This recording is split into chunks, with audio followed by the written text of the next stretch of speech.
Hi guys, in this video, I'm going to do an exam review of May-June 25 CIE A-Level Economics Paper 2 and Paper 4. Do check the description box, then you can find a timestamp for a specific paper of your interest. All right then, let's give it a go. All right, section A.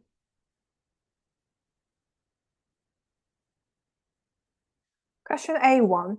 Identify the overall change in the unemployment rate in South Africa between January 2020 and October 2022. As we can check from the figure 1.1,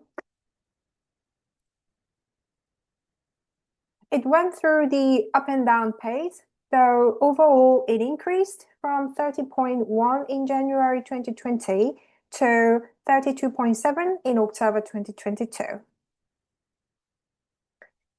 A2. Compare the trend in the unemployment rate in South Africa between January 2020 and January 2022 with that between January 2022 and October 2022. So we need to divide this figure as two different periods. So first it's going to be up until from here to here, and after will be here to here.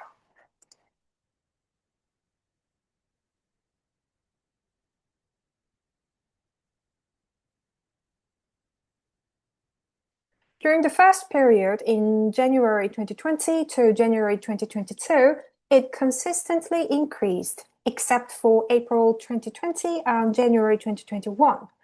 And for the second period, January 2022 to October 2022, it gradually fell.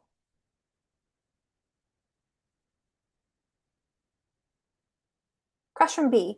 Identify one possible impact on firms in South Africa and one possible impact on the government of South Africa of such a high rate of unemployment.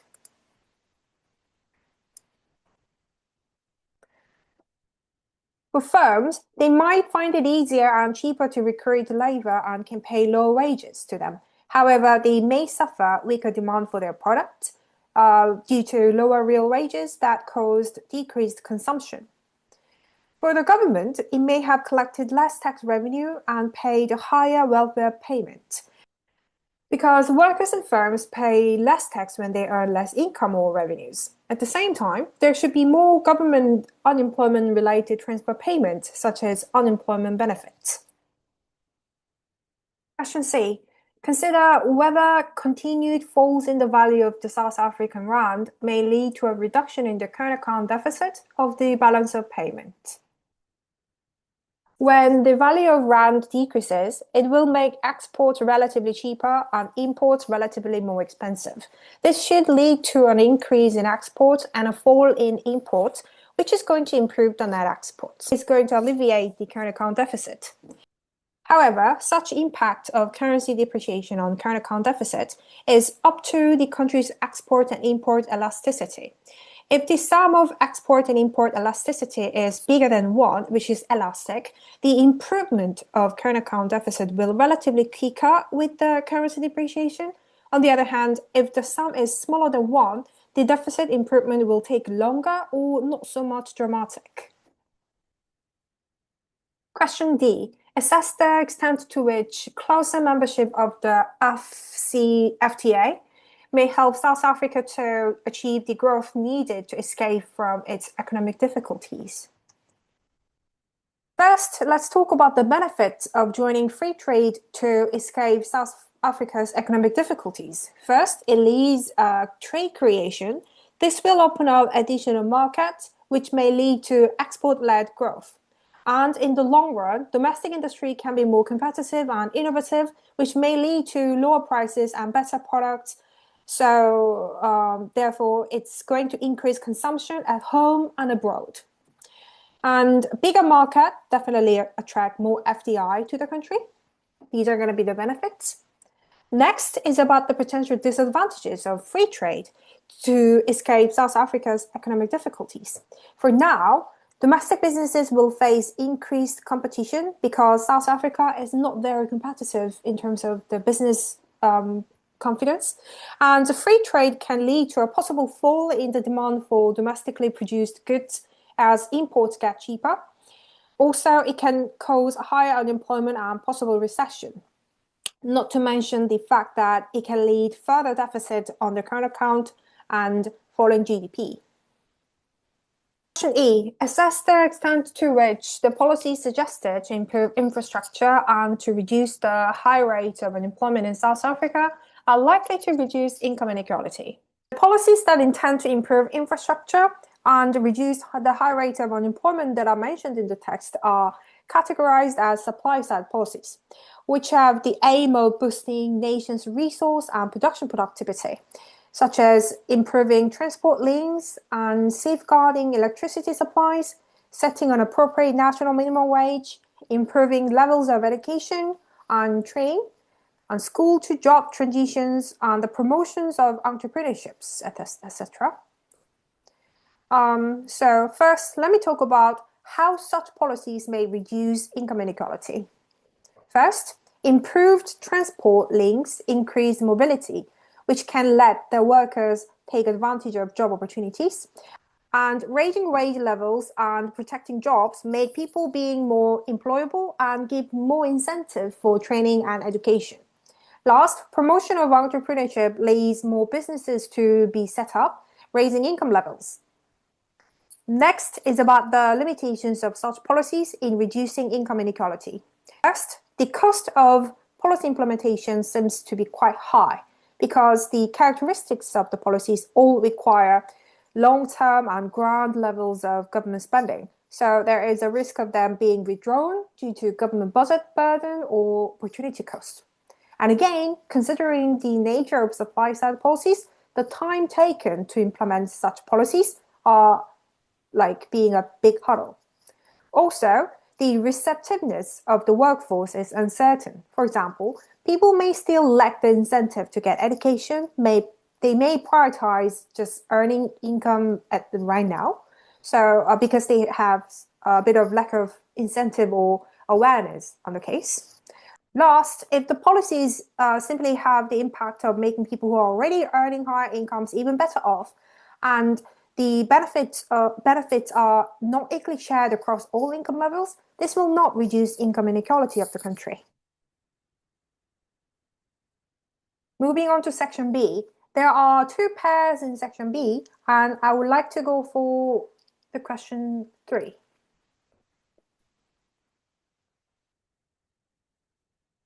Question 3A. Explain 3 reasons associated with cost of production why the supply curve for a particular market may shift to the right, and consider the extent to which government microeconomic policy may also shift the supply curve for a particular market to the right.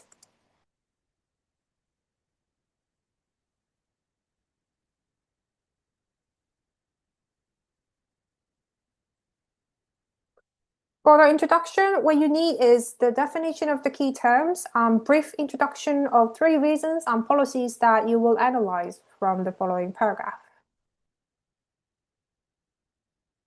In body 1, you first list the 3 reasons that bring rightward shift of the supply curve. First reason is the technological improvement. New technology increases efficiency, which reduces average cost of production. So firms can produce more output with the same inputs so that they can increase the production. Second reason is because of the reduction in input prices. Lower cost of key inputs such as raw materials, energy, labor, they can all reduce the production costs, so firms become more profitable at each price they sell, so supply curve shifts right. Third reason is because of the increase in productivity. Productivity growth originated from labor or capital, whatever that is, they're going to reduce the cost per unit. So more output can be produced with the same cost, so it's going to shift the supply right. Next is about the types of government microeconomic policy that can bring rightward supply shifts. Policy number 1 is subsidy provision. Government payment reduce firms' cost. It's going to bring direct rightward shift in supply. So subsidy provision is common in agriculture, green energy, and high-tech industries. Policy number 2 is tax reductions. If government lowers tax, The lowered corporation tax or lower payroll taxes reduce cost of production, so it's going to increase profit margins, so that it's going to encourage output expansion. Last policy is deregulation. If government reduces regulation given to the firms, it's going to reduce compliance costs, such as licensing, paperwork, environmental regulation. So it's going to cut administrative costs of the firms and at the same time expanding supply. Thus, in your conclusion, you rephrase your three main reasons and three policies. And you can add some comment on the fact that while market-based cost reductions tend to create more sustainable long-run supply shifts, government policies can provide significant short to medium-term increases in supply. Question B. Assess the extent to which knowledge of a product's price elasticity of supply is the most useful measure of elasticity to a firm needing to react quickly to changes in its market. For the intro, the same goes. You first define key terms like PES and introduce other elasticity measures, and last, your thesis. Module 1 should be about why and how PES can be the most useful measure to react to market changes. First, PES helps firms react to sudden price changes. If PES is elastic, firms can rapidly increase output to take advantage of higher prices so that they can earn higher revenue. And on the other hand, if PES is inelastic, the firm knows that it cannot respond quickly, so it's going to try to avoid overcommitting or overinvesting. Also, PES helps firms to determine how much extra capacity a firm should maintain. So firms with low PES might invest in spare capacity, flexible labor, or better technology. So it's going to help the firms to have strategic planning for volatile markets. Last, PES is critical during supply shocks. For example, natural disasters, input shortages, or sudden demand booms. So if you know your PES, you can predict your ability to scale up production and maintain market share. In Module 2, you do some balanced discussion. This one is about why PES may not be the most useful one. First, other than PES, in practice, PED may matter more, since PED tells firms how consumers respond to price changes. So for sudden market changes, especially demand shocks, in that case, knowing consumer price sensitivity may be more critical. Also, XED, which is cross-price elasticity, helps with competitive reactions, as XED measures how demand changes with competitor price changes. So for firms in competitive markets, in that case, competitor actions may matter more than their own supply capacity. Lastly, YED is useful for macro fluctuations. For luxury goods, YED is crucial during economic downturns or booms. In your conclusion, you put a brief summary of your discussion and final comment. Let's move on to section C. For section C, I would like to go for the question 4. Question 4A. With the help of an ADAS diagram, explain one demand side and one supply side cause of deflation and consider which is likely to be more damaging to an economy. For the introduction, you start with the definitions of the key terms, and then you introduce two main causes of deflation, and last is your thesis. Module 1 is about the explanation on the demand side cause of deflation. Basically, deflation occurs when aggregate demand falls, shifting AD leftwards. There are multiple causes of such type of deflation. First, when there is a fall in consumer confidence, decrease in investment, rising interest rates, or contraction in fiscal policy, global recession reducing exports. So you can use ADS diagram to illustrate the case. So you see that AD shift left to AD2, new equilibrium at lower price level and lower output.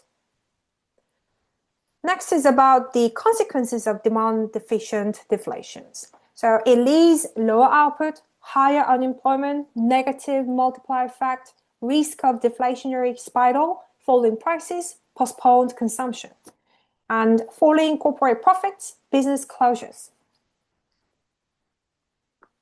In body 2, you can talk about a different cause of deflation, which is supply-side oriented.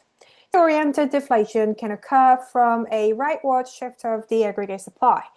The causes of this case include productivity improvement, technological progress, falling input cost, currency appreciation, which reduces import costs, etc. So, and then again, you can illustrate the case with a diagram.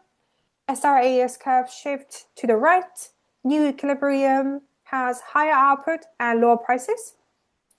So the supply-oriented deflation have multiple consequences. First, prices fall, but output rises, which is a positive supply-side growth. And lower inflation can make exports more competitive. Last, higher real incomes for consumers are expected. So overall, it is a good deflation. Body 3 is about evaluation. So I'm going to replace the conclusion paragraph with this one. I intend to do this because I want to clarify my answer to the question. But it's not necessary to have this structure. You can have 2 longer body paragraphs and have a typical conclusion. So it's up to you. Anywho, this paragraph is going to answer the question, which is more damaging? First, demand-side deflation is more damaging because it leads to recession and creates deflationary spiral and liquidity trap. Also, consumer and business confidence collapses due to this type of deflation. And I can say why supply-side deflation is less damaging. The reason is because it is accompanied by rising output and employment, and it indicates improved efficiency. Also, it increases international competitiveness. Last, it boosts real standard of living. That's why. Question B. Assess the extent to which using fiscal policy would be the best way to reduce a high rate of inflation. For the intro, you define key terms and state main issues mentioned in the prompt, and last, put your thesis. And for your information, in this essay outline, I did make 4 different smaller body paragraphs to clearly analyze different points. But this is just for my convenience, so you can have typical longer 2 or 3 body paragraphs for your essay. All right, let me start with the body 1. In body 1, you explain how fiscal policy reduces inflation. To reduce inflation, government should conduct contractionary fiscal policy, which is first reducing government spending. So as government spending decreases, aid falls, it can lower demand pull inflationary pressure. This works especially well when inflation is caused by an overheating economy. Second way is to higher taxes. Higher tax reduces disposable income, consumption increases, cost for firms increases, so it's going to decrease investment. So combined effect would be the following 80, lower price level. And in body 2, you can talk about the advantages of using fiscal policy to reduce inflation. First, it is effective for severe demand pull inflation, and it has large certain effect on 80. And the government can directly slow aggregate spending. Fiscal policy can target specific sectors to calm down. And by cutting subsidies or increasing certain taxes, it can cool inflation hotspots. Also, it works even when monetary policy is weak. Last, fiscal policy is useful in situations with very low interest rates where monetary tightening is ineffective. In body 3, you discuss the limitations of fiscal policy when it comes to calming down inflation. First, it has time lags, obviously. Next, politically difficult, having large negative impact on GDP and employment. Also, it may cause recession or deep slowdown in the national economy. and it is not effective for cost-push inflation, not to mention the crowding out reversal. In body 4, you put some comparisons with alternatives. First, how about monetary policy, which can be more often effective? This one is faster to implement compared to fiscal policy, are more precise, less politically constrained. Central banks act independently, and it is very effective for demand pull inflation. Next is about the supply side policies.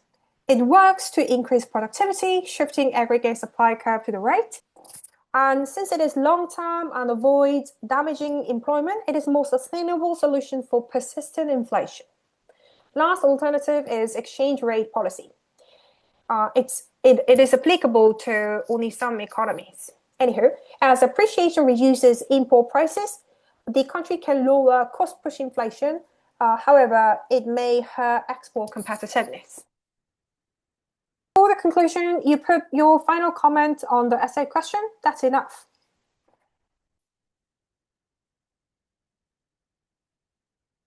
All right, this is the end of paper 2. Let's move on to paper 4.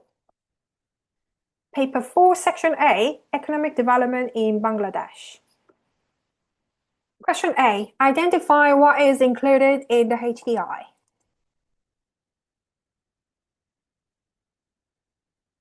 It includes health and life expectancy, education as years of schooling, and last, for the income measure, GNI. Question B. The passage states that the RMG industry uses significant division of labor. Explain how this is likely to affect the average cost of firms in Bangladesh's RMG industry. Division of labor is the specialization of cooperative work in which complex tasks are broken down into smaller, more specific roles. This approach is a key principle of mass production and can lead to increased efficiency and productivity. For instance, RMG workers are allocated to take specific tasks, cutting, showing, zips, etc. So they become skilled in a certain task, which leads faster and more efficient production and reduces average total costs. Question C. Identify the probable market structure of the RMG industry in Bangladesh, and with the help of a diagram, consider the likely effect on the level of long-run profits of firms in this industry. RMG industry is in monopolistic competition because the text says there are 4,000 manufacturers. It is not perfectly competitive since what they produce is not homogeneous, but still competitive. If firms earn abnormal profit in the short run, new firms enter the industry because profits attract imitation, products can be easily differentiated, and monopolistic competition's barriers to entry are low. So the market supply curve would shift to the right, lowering the market price and increasing the quantity, and each firm produces at P equals ATC point and only earn normal profit, 0. Nonetheless, firms do not produce at minimum average cost because downward sloping demand forces them to restrict output, having some market power, such as production differentiation.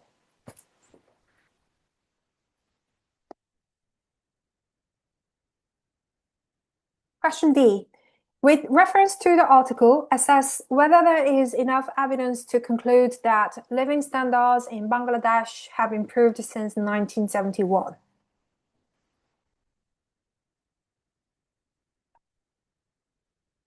First, you start with the definition of standard of living, and specifically monetary perspective, for example, income, and non-monetary perspective, for example, health, education, equality, etc. And then you first talk about the clues for improvement. The text says that there is a rise in GNI and HDI rose too. Agricultural production, productivity increased, balance of trade improved. Next, net exports increased, wider range of goods and services imported. All can prove that, to some extent, mainly monetary sense, standards of living in the country have improved.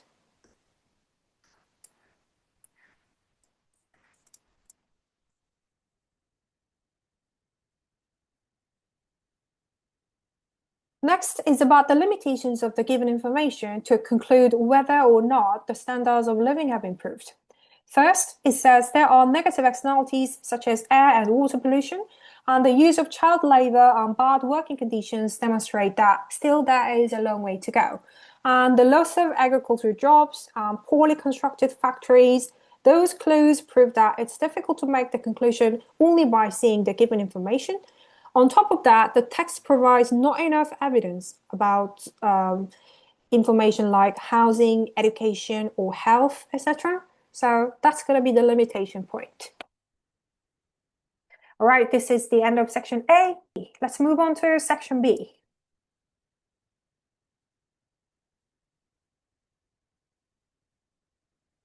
In section B, I would like to go for the question 2. Top of a diagram, consider whether economic efficiency can be achieved without government intervention in a market economy. For the introduction, you define key terms, as always, and state your discussion point. 41 is about the theoretical discussion that economic efficiency can be achieved in a free market economy. First, according to perfect competition model, it says in a perfectly competitive market, equilibrium occurs where demand equals supply and price equals marginal cost, achieving allocative efficiency. So in that case, firms produce at minimum average total cost in the long run, and it achieves productive efficiency. So you can see the diagram showing both allocative efficiency and productive efficiency. Also, price mechanism coordinates decisions and competition forces firms to minimize cost. Last, consumers' willingness to pay determines resource allocation as well. So all these theoretical ideas somewhat prove that economic efficiency can be achieved in a free market economy. Next is about the argument that why free markets often fail to achieve efficiency. As we know, there are multiple evidences to say why free market cannot achieve efficiency on its own. First, externalities. Second, the existence of public goods. Third, monopoly and market power. Last, asymmetric information. All these prove that free markets often fail to achieve efficiency, thus we necessarily need government intervention.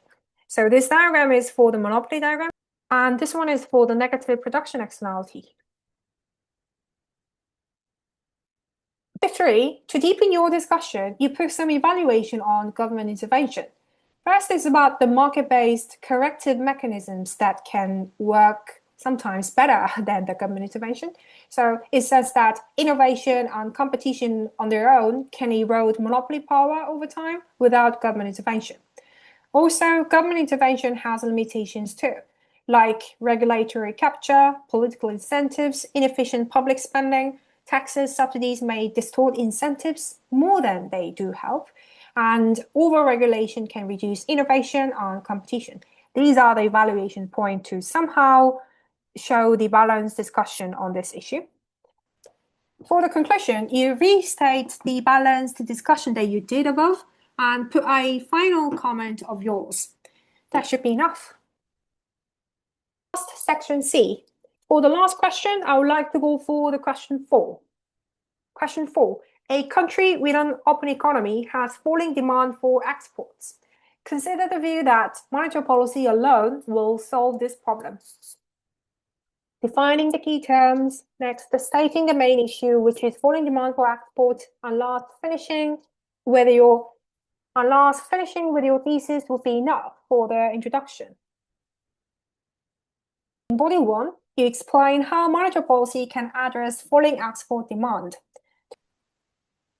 To be more specific, you should conduct expansionary monetary policy, which is to lower interest rate. Let's see how this policy works. If central bank lowers interest rate, there should be capital outflows, as it is less lucrative to do financial investment in your country, considering the low returns. So it leads to a weaker currency. The weaker currency makes exports become cheaper in foreign markets. This can help offset the initial fall in export demand. Next, by lowering interest rates, it can stimulate domestic investment. Because firms' cost of borrowing falls, productivity, competitiveness increase, medium-term export strengthen. Last, lowering interest rate can increase AD. Even if exports fall, increase in consumption and investment may compensate. So it's going to stabilize output and employment. Auditor, you talk about the limitations of monetary policy alone. First, global recession may limit the effectiveness of the domestic monetary policy. If trading partners' incomes are falling because of global downturn, even cheaper exports may not raise demand. Export demand is driven more by global income rather than exchange rate changes. And exchange rate effects are uncertain.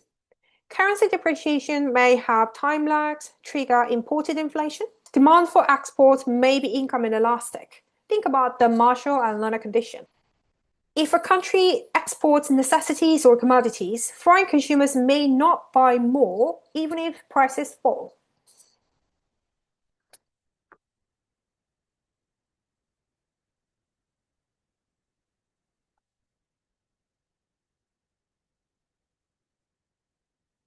In body 3, you comment on the fact that why the co-application of other policies may be needed.